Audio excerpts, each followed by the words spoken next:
We're taking.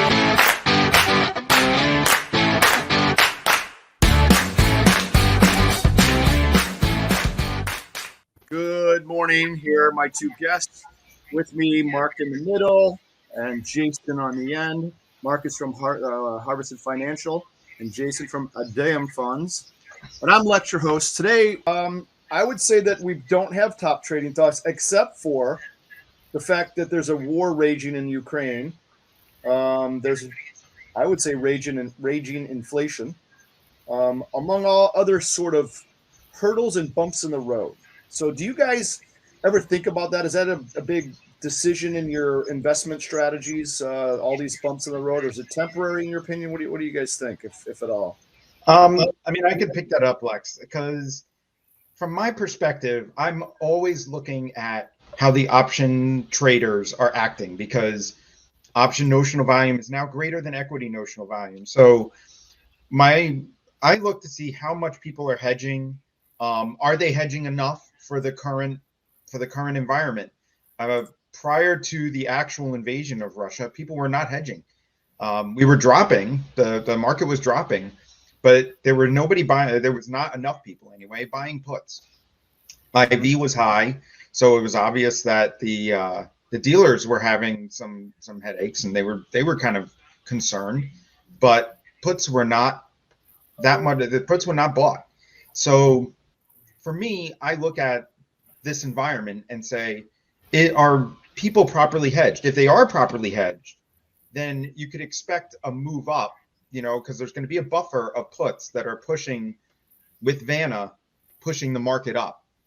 If they are not hedging enough, then I'm always kind of leaving the door open for downside when hedging, because that door to risk is wide open. So yes, I consider it.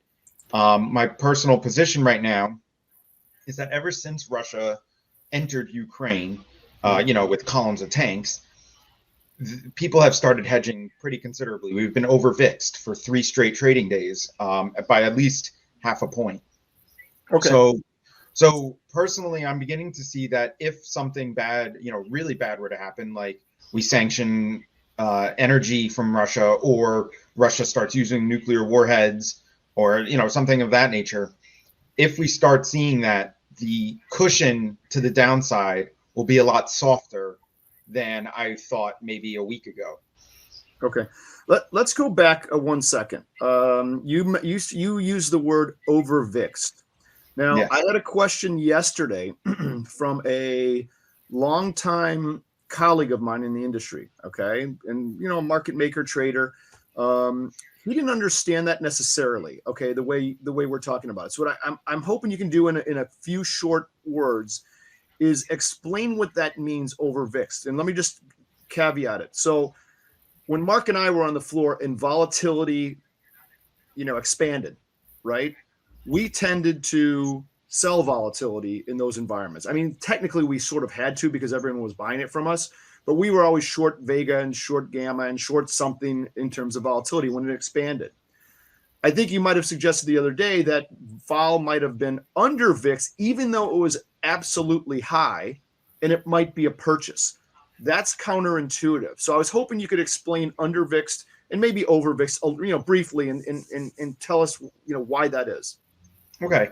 So historically, there is a very clear regression between VIX and SPX, and it's very highly correlated. There's high causation, and it is statistically significant, down to the 99th percentile. I mean, there's a ton of data points that kind of show that this relationship, not only does it exist, it barely changes even through regimes, volatility regimes, and it is consistent.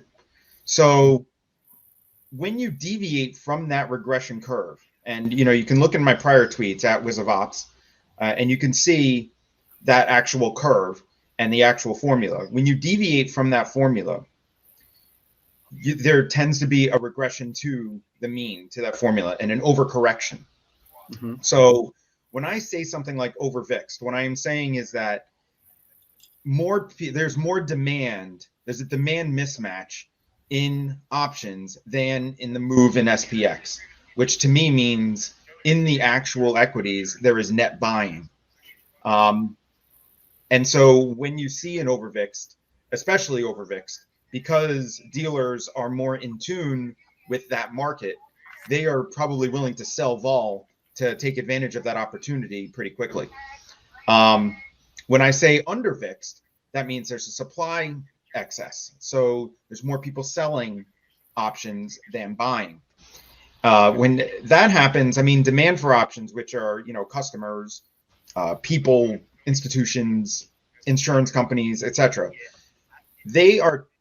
Most of them are kind of price agnostic buyers, or it's not as quick to come around on demand to recognize that these options are cheap than the other way around. So when I say over-VIXxed, what I expect is a quick regression to the mean as dealers see that opportunity of expensive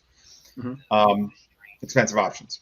When I say under-VIXxed, I am saying that there is an oversupply, and that means there is risk to the downside. It doesn't mean downside will happen necessarily, but there's risk. So if there's like a geopolitical event, it will affect markets heavily. Okay, I think I get that. So yeah, Marks, I think one of the struggles I think I had a little bit in the floor trading days, not knowing all this data. We didn't have necessarily access to this sort of analysis, I don't think, day to day. We always joked volatility was high for a reason, right? Because of what the environment held. And it was almost like if you were going to jump in and buy a relatively low vol, although it's absolutely high, it was almost like musical chairs. And then as the music was playing, you were making money. And when the music stopped, you got hammered because vol would go crumble. And if you didn't get your rear end into a seat before the music stopped, meaning get out of that position somehow, you had some pain to live, even though you might have made a good bit from gamma scalping prior as dealers, right? So absolutely. You have to be very nimble about what position you're going to get caught in, because you can't have an absolute, ideology about what vol is too high and what vol is too low. I'll quote an old risk manager that said, if you're going to sell high vol, you also have to be willing to buy high vol. And so that you need to always things are relative, things are depending on the time. And I think, what Jason's model really helps to quantify is some of these air pockets that you see day over day, and the big moves that don't make as much sense, if you start looking zoomed out over a long horizon, but on a day-to-day basis, really, that order flow, that directional or positioning that people might have on, that really does have an impact on the day over day movements. I, as a traditional put on my financial advisor hat on, I'm a dollar cost averager, died in the sheets, buy, consistent, don't try to pick your spots. And it's kind of because of things like this, right, that we can't predict necessarily where things are going to go. I think this provides a lot of insight, but day over day, if you just keep buying in and closing your eyes, sometimes you buy a lot high, sometimes you buy low. But I think it all depends on what kind of game you're out there looking to play. Yeah, agreed. So Jason, what kind of things do you do strategy wise? Again, I don't want to give away the secret sauce or anything, but are there certain kinds of spreads you use in your over-VIX, under-VIX situations that are, So, I mean, right now we're in like a peculiar time because, as you said, Lex, IV is inflated quite a bit. We're at the 31, 32 implied volatility. I mean, that's implying that over the next year, option traders are projecting a 30% move. I mean, that's significant. Right.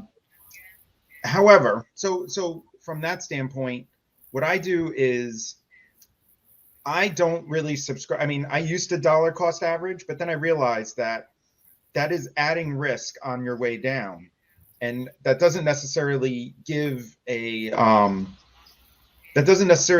good hedge, kind of, keeping cash on the side, as much as the convexity of a downside move. So whenever I see an under VIX condition, I always make sure I hedge. And that usually means a long gamma put vertical. I'll stick with my bullish positions and I calculate how many deltas I want to hedge. And then I hedge long gamma bearish verticals. On the upside, like right now, where we're kind of over VIXed, On the upside, I try to take advantage of, usually what happens is an initial burst of, like 100 green points like we had Friday. And then it kind of tails off a little bit. It's, then the next day it's 40, and then the next day it's 30, and then 20. And so I use a very wide butterfly, depending on my expiration. I use wide butterflies out of the money for my bullish trades. So that's basically what my position is now. Very wide flies in the summertime, ending in June. However, I do have these bearish verticals that if, Russia's to deploy a nuclear warhead and, the market tanks, that I'm saved from my fixed risk bullish position. Okay.